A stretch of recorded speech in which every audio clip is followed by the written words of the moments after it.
Fortunato had hurt me 1,000 times, and I had suffered quietly. But then I learned that he laughed at my proud name, Montresor, the name of an old and honored family. I promised myself that I would make him pay for this, that I would have revenge. You must not suppose, however, that I spoke of this to anyone.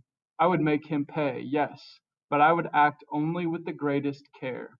I must not suffer as a result of taking my revenge. A wrong is not made right in that manner. And also, the wrong would not be made right unless Fortunato knew that he was paying and knew who was forcing him to pay. I gave Fortunato no cause to doubt me. I continued to smile in his face, and he did not understand that I was now smiling at the thought of what I planned for him, at the thought of my revenge. Fortunato was a strong man, a man to be feared, but he had one great weakness. He liked to drink good wine, and indeed he drank much of it. So he knew a lot about fine wines and proudly believed that he was a trained judge of them. I too knew old wines well, and I bought the best I could find, and wine I thought would give me my revenge.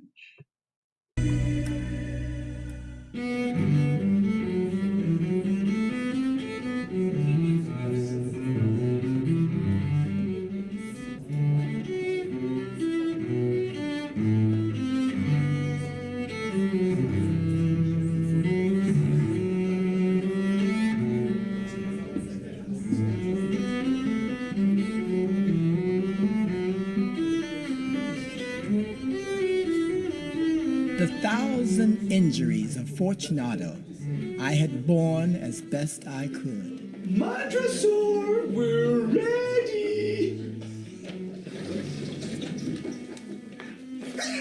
Oh!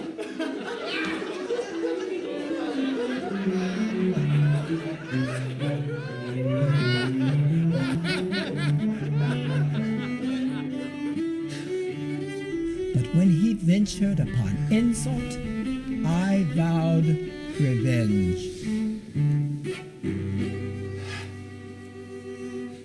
Another of your pranks, Fortunato?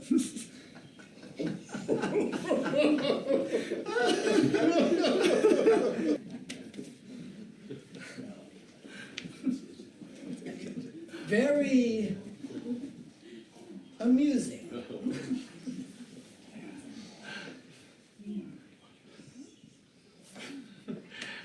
Always a good sport, Montresor. The best of wines from my cellar for a toast to my good friend Montresor. Here, Lucrece, your glass.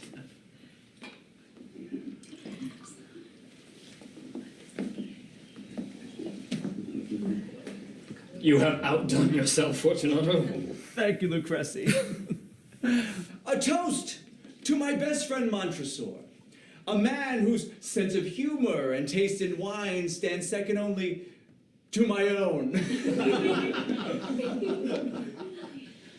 Hear, hear, to Montresor and Fortunato.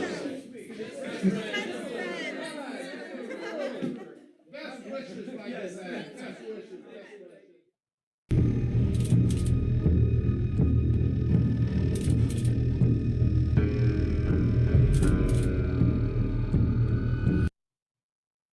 It was almost dark one evening in the spring when I met Fortunato in the street alone. He spoke to me more warmly than was usual, for already he had drunk more wine than was good for him. I acted pleased to see him, and I shook his hand, as if he had been my closest friend. Fortunato, how are you? Montresor, good evening, my friend. My dear Fortunato, I am indeed glad that I have met you. I was just thinking of you, for I have been tasting my new wine. I have bought a full cask of a fine wine, which they tell me is Amontillado. But Amontillado? Quite impossible. I know, it does not seem possible. As I could not find you, I was just going to talk to Lucrece. If anyone understands wines, it is Lucrece. He will tell me. Lucrece? He does not know one wine from another. But they say he knows as much about wines as you know. Huh! Come, let us go. Go where? To your vaults, to taste the wine. No, my friend, no. I can see that you are not well, and the vaults are cold and wet. I do not care. Let us go. I'm well enough. The cold is nothing. Amontillado, someone is playing games with you. And Lucrezi? Ha! Lucrezi knows nothing about wines, nothing at all. As he spoke, Fortunato took my arm, and I allowed him to hurry me to my great stone palace, where my family, the Montresors, had lived for centuries. There was no one at home. I had told the servants that they must not leave the palace, as I would not return until the following morning, and they must care for the place. This, I knew, was enough to make it certain that they would all leave as soon as my back was turned.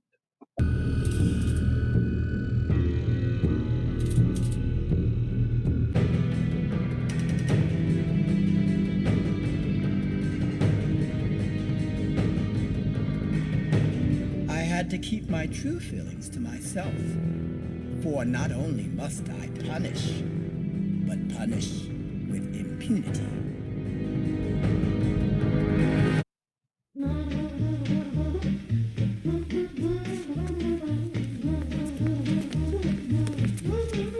Oh! At last, my opportunity. Gotcha! How long I've waited for this moment. My dear Fortunato, just the man I wanted to see. My old friend Montresor. What are you doing here all by yourself? The party's over here. I'm on my way to see Lucrezi. I bought a cask of Amontillado wine, or something that passes for it, and I have my doubts. Amontillado. I'm going to find out, and since you are busy, I'll ask Lucrezi. He knows wine better than anyone. Lucrezi can't tell Amontillado from sherry. And yet, some fools will have it that his taste is a match for your own. Where are you taking me? To your wine cellar, naturally. Oh, no, you are busy. I'll ask Lucrezi. I'll make time. Come. My friend, you have a cold. My cellars are damp. Damp! Bah! Amontillado? I'm sure you've been cheated. Come.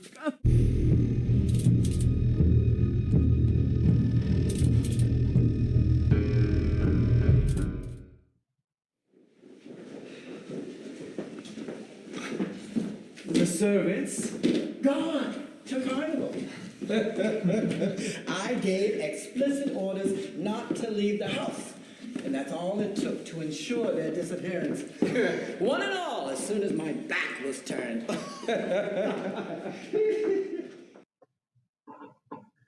I took down from their places on the wall two brightly burning lights. I gave one of these to Fortunato and led him to a wide doorway. There we could see the stone steps going down into the darkness. Asking him to be careful as he followed, I went down before him, down under the ground, deep under the old walls of my palace.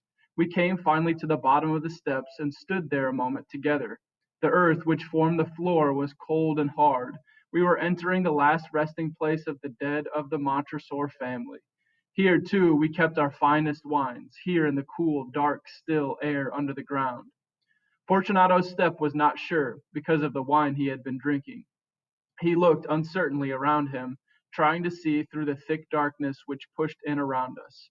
Here our brightly burning lights seemed weak indeed, but our eyes soon became used to the darkness.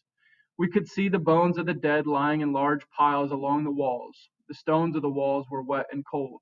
From the long rows of bottles which were lying on the floor among the bones, I chose one which contained a very good wine. Since I did not have anything to open the bottle with, I struck the stone wall with it and broke off the small end. I offered the bottle to Fortunato. Here, Fortunato, drink some of this fine medic. It will help keep us warm. Drink. Thank you, my friend. I drink to the dead who lie sleeping around us. And I, Fortunato, I drink to your long life. Ah, a very fine wine indeed. But the Amontillado? It is still further on. Come. We walked on for some time. We were now under the river's bed, and water fell in drops upon us from above. Deeper into the ground we went, past still more bones. Your vaults are many and large. There seems to be no end to them. We have a great family, and an old one. It is not far now, but I can see you are trembling with the cold. Come, let us go back before it is too late. It is nothing. Let us go on. But first, another drink of your medic. I took up from among the bones another bottle. It was another wine of fine quality, a de Grave. Again, I broke off the neck of the bottle. Fortunato took it and drank it all without stopping for a breath. He laughed and threw the empty bottle over his shoulder.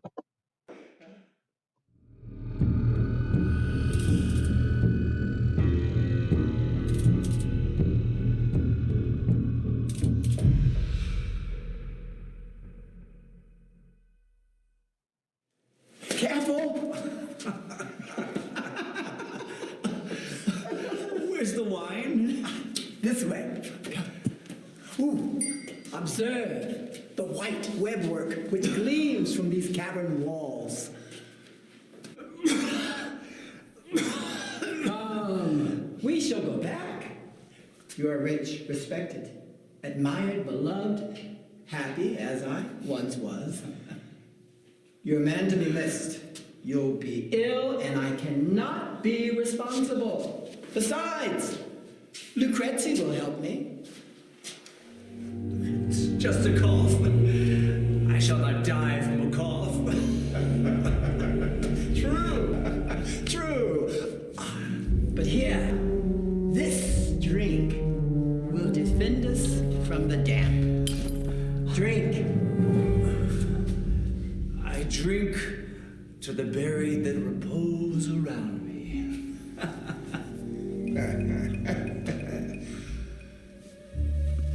And I drink to your long life. These vaults are extensive. Yes, the Montresors are a great and numerous family. My family motto: no one crosses me unpunished.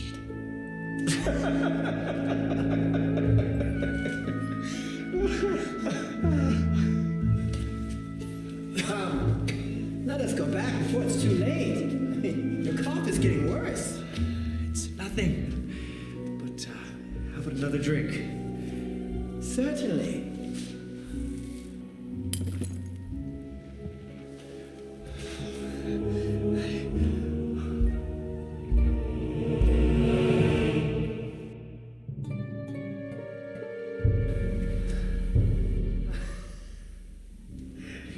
You don't understand the gesture. Then you are not of the Brotherhood. The what? The Masons! You are not a member of the Masons. Yes. Yes.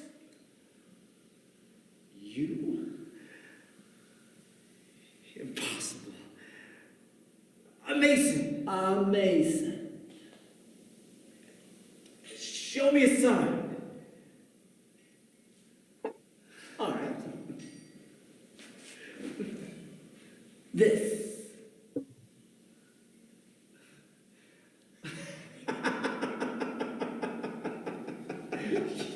You jest. But let us proceed to the Amontillado.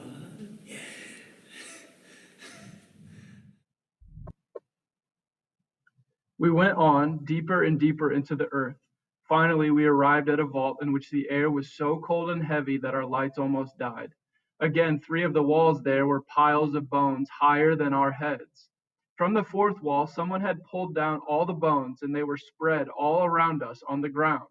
In the middle of the wall was an opening into another vault, if I can call it that. A little room about 3 feet wide, 6 or 7 feet high, and perhaps 4 feet deep. It was hardly more than a hole in the wall. Go on, I said. Go in. The Amontillado is in there. Fortunato continued to go forward uncertainly. I followed him immediately. Soon, of course, he reached the back wall. He stood there a moment, facing the wall. surprised and wondering. In that wall were two heavy iron rings. A short chain was hanging from one of these, and a lock from the other. Before Fortunato could guess what was happening, I closed the lock and chained him tightly to the wall. I stepped back. Fortunato, I said, put your hand against the wall. You must feel how the water runs over it. Once more I ask you, please, will you not go back? No? If not, then I must leave you. First, I must do everything I can for you. But, but the Amontillado? Ah, yes, yes, indeed, the Amontillado. As I spoke these words, I began to search among the bones. Throwing them to one side, I found the stones which earlier I had taken down from the wall. Quickly, I began to build the wall again, covering the hole where Fortunato stood, trembling. Montresor, what are you doing? I continued working. I could hear him pulling at the chain, shaking it wildly. Only a few stones remained to put in their place. Montresor, ha! This is a very good joke, indeed. Many times we will laugh about it, ha ha, as we drink our wine together, ha! Of course, as we drink the Amontillado. But is it not late? Should we not be going back? They will be expecting us. Let us go. Yes, let us go. As I said this, I lifted the last stone from the ground. Montresor, for the love of God! Yes, for the love of God! I heard no answer. Fortunato! I cried. Fortunato! I heard only a soft, low sound, a half cry of fear. My heart grew sick. It must have been the cold. I hurried to force the last stone into its position, and I put the old bones again in a pile against the wall. For half a century, no human hand has touched them. May he rest in peace.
Once more, I implore you, return with me.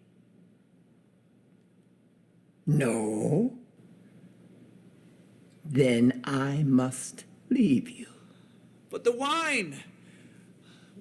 Where's the wine? The wine. Montresor! The wine! Montresor!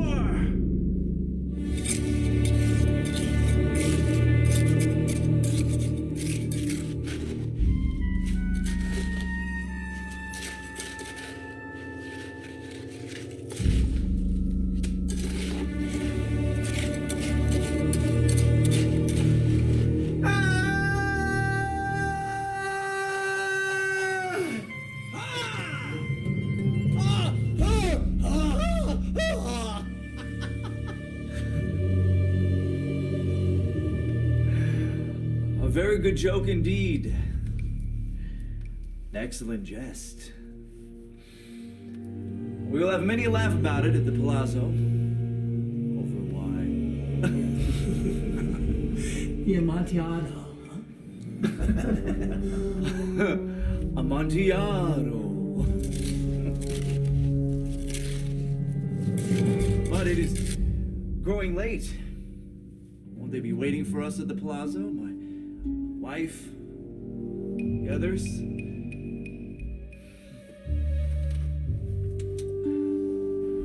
Let us be gone. Yes, let us be gone. For the love of God. Montresor!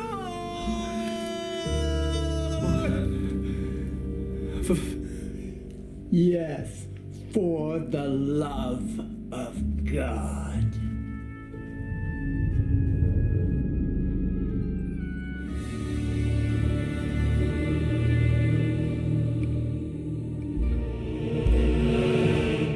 It has been 50 years since anything has disturbed those bones. May they rest in peace.